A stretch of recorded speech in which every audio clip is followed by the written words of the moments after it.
my name is Savannah Hewitt, and I'm here to tell y'all why I think alcohol should be banned. Now, in today's society, that is a very absurd thought. But when you think about it, how many people do you know that actually drinks alcohol? How many people have you seen drink alcohol? I mean, actually think about it, like on TV and in movies and in person, the number keeps rising, doesn't it? And it might be a strange thought to some that it is the most commonly used drug in today's world.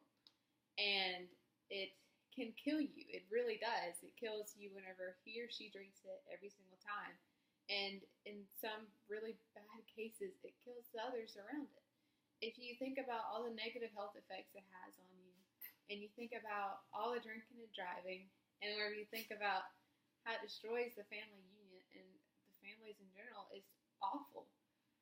Whenever you think about the drinking and driving, the legal amount of blood alcohol level you can have in your body is 0.08, which in fact is not that much, and it could be just one drink and you can drive.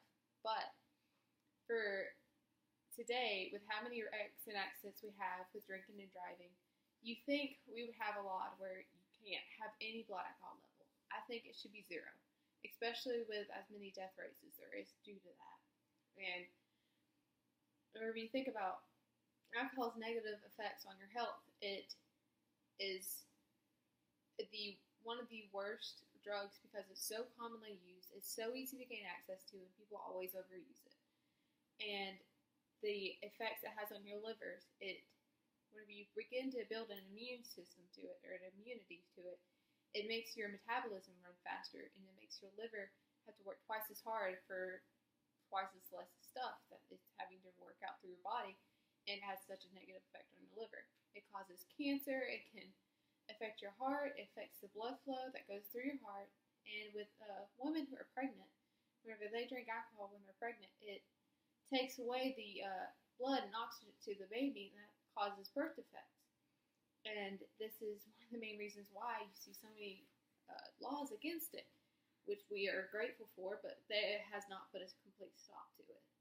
And whenever you think about a drug that affects your common core things that you do, like it affects your five senses, and it has been proven that it can affect your brain, like in the frontal cortex of your brain, that's when you have your short-term memory. And in the back part of your brain is where you have your long-term. If you drink, it messes with your frontal cortex, and it makes it to where you can't think properly on what's about to happen. And it makes it to where you can't have the thought process of, hey, this is what's going to happen in the long run after this happens. And that's where people actually get in issues with the family union. People don't understand that they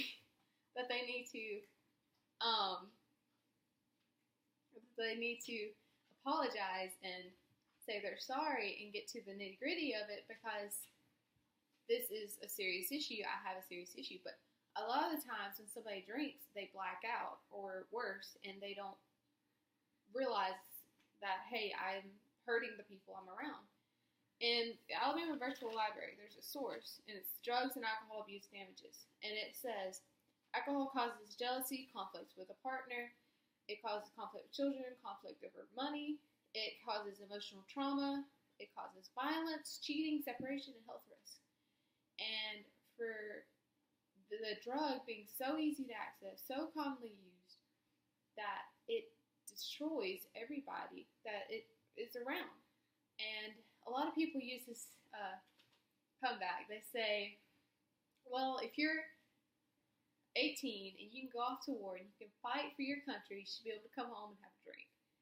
Now, this would be true if the Army was not 100% volunteer. Now, if there was a draft, there could be a different story, and people younger could have access to it, and I believe that to their every right.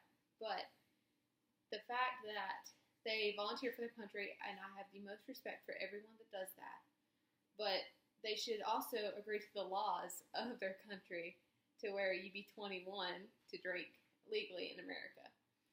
And I also think that with all the negative health effects and with all of the drinking and driving and the death rates and with all the family units it has destroyed. I have seen it in my own. I have seen it in all my friends.